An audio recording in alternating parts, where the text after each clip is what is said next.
And political editor of thegrio.com, Perry Bacon, and David Hawkings, editor of CQ Roll Call Daily Briefing. Good to see both of you. So, good morning, Chris. Good morning. Chuck Todd is one of the people who's saying this morning, money is not going to decide this race. There is so much of it.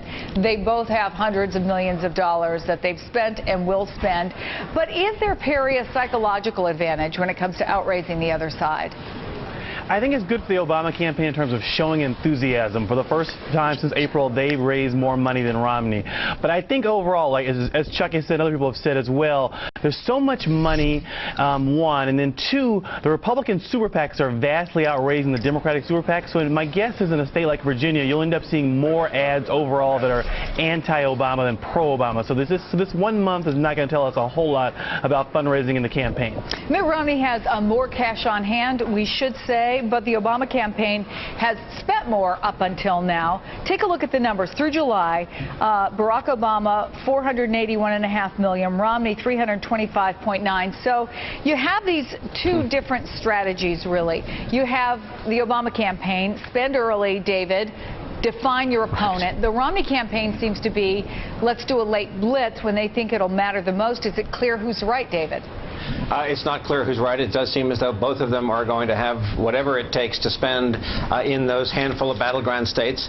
We have to assume that the so-called playing field is going to get narrower as the election gets closer, not broader. I don't think that either side is keeping money in reserve to suddenly go into states that they didn't think that they were going to be contesting. I think that this is, to echo what Perry said a second ago, right, this is essentially they're playing to a draw on this, as on so many other things.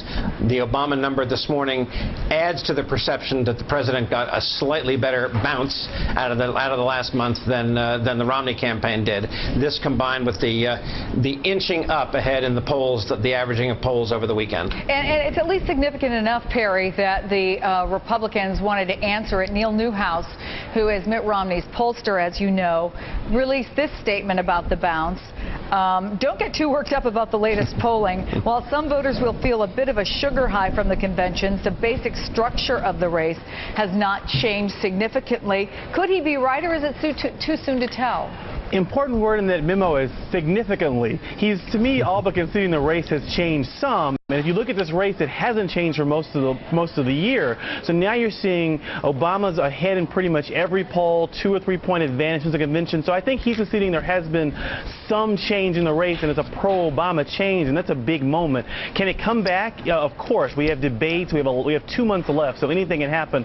But even Newhouse seems to be conceding a change in the what's happening right now. You know, when you watch it as an outsider, it does seem that President Obama, David, has picked up some momentum all of a sudden. He has this post-convention bounce, a little better fundraising month, certainly better than he's had comparatively over the last 5 months, and he has been hammering Mitt Romney for not being specific. Listen to this clip.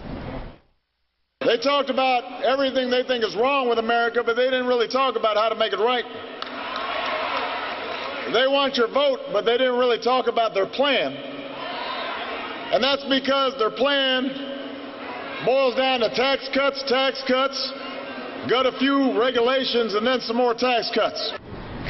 Is the Obama campaign now, David, doing a good job of kind of backing Mitt Romney into a corner, saying, where's the meat? What are the specifics? Oh, I think this is their best argument. I think what the polls show is that the vote for me because I'm not Barack Obama strategy of the Romney campaign, which was really their strategy in a nutshell for so many months, has gotten as far as it's going to go. And if Romney is going to win as a challenger, that last group of 10% undecided, maybe 15% undecided, the persuadables and the gettables, what they want is somebody to vote for more than somebody to vote against. And so what the president is trying to say there is Romney hasn't given you a good reason to vote for him yet, only a good reason to vote against me, and the only reasons for, as he says, are tax cuts, more tax cuts, and deregulation.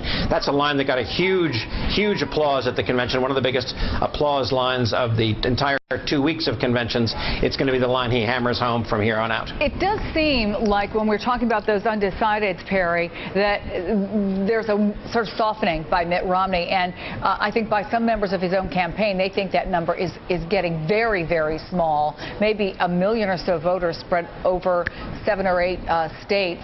Let me play some clips from Meet the Press this weekend. And I want to make sure people understand, despite what the Democrats said at their convention, I am not reducing taxes on high-income taxpayers. I'm bringing down the rate of taxation, but also bringing down deductions and exemptions at the high end, so the revenues stay the same. The taxes people pay stay the same. There are a number of things that I like in health care reform that I'm going to put in place. One is to make sure that those with pre-existing conditions can get coverage. 2 is to assure that the marketplace allows for individuals to have policies that cover their family up to whatever age they might like. Perry, is he moving to the middle? He is. You can tell on both those issues he's softening some, trying to make sure he appeals to voters in the center. We should be clear and note his health care idea and his tax idea, nonpartisan observers are not really sure how exactly you do either one of those things, particularly where you reduce taxes on basically everyone but also reduce the deficit. It was not clear how those ideas are going to work in practice, but that said, you can tell he's definitely moving away from appealing to the Tea Party voter and more toward those 10% undecided he needs to win. He pretty much has to get all the undecided to win this race, so that's a big challenge for Romney. Perry, David, stand by. I want to bring in Congressman